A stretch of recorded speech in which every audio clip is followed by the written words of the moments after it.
আসসালামু আলাইকুম বন্ধুরা। আজকে একটা কথাই শুধু মনে রাখবে, ধৈর্য ধরো। কারণ জীবনে বড় বড় পরিবর্তন হঠাৎ হয় না, ধীরে ধীরে, একটু একটু করে, আর আল্লাহর পরিকল্পনায় হয়। বন্ধুরা, কখনো কখনো মনে হয়, কেন আমার জীবনে সব দেরিতে আসে? কেন আমার দোয়ার উত্তর পাচ্ছি না? কেন আমার চেষ্টা এত ধীরে ফল দিচ্ছে? জানো কেন? কারণ আল্লাহ তোমার দোয়াকে ফিরিয়ে দেন না, শুধু সঠিক সময়ে দেন। যেমন বীজ মাটিতে দিলেই গাছ হয়ে যায় না, বরং অন্ধকার মাটির নিচে লড়াই করে, ভেঙে যায়, গলে যায়, তারপর একদিন আলোয় মাথা তোলে। তোমার জীবনটাও ঠিক সেরকম।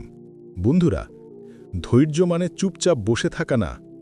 ধৈর্য মানে চেষ্টা চালিয়ে যাওয়া, আত্মবিশ্বাস ধরে রাখা, আর বিশ্বাস করা, আমার জন্য যা লেখা আছে সেটাই আমাকে খুঁজে নেবে। যা হারিয়েছ ভালোর জন্য গেছে, যা পাবে সময়ের সাথে পাবে, আর যা তোমার ভাগ্যে আছে কেউ সেটা ছিনিয়ে নিতে পারবে না। শেষে একটা কথা, ধৈর্য হারিও না, কারণ তুমি এখন যে কষ্টের উপর দাঁড়িয়ে আছো সেটাই তোমাকে তোমার গন্তব্যে পৌঁছানোর সিঁড়ি। আল্লাহ, তুমি আমাদের সবার মনের মধ্যে ধৈর্য, শক্তি আর ঈমানের অবিচলতা দান করো। আমিন। আমাদের এই ভিডিওটি ভালো লাগলে লাইক করো, চ্যানেলটিকে সাবস্ক্রাইব করো ও ফলো করো ফেসবুক এবং ইনস্টাগ্রামে, আর দ্বীনি বার্তা ছড়িয়ে দিতে শেয়ার করো। আসসালামু আলাইকুম।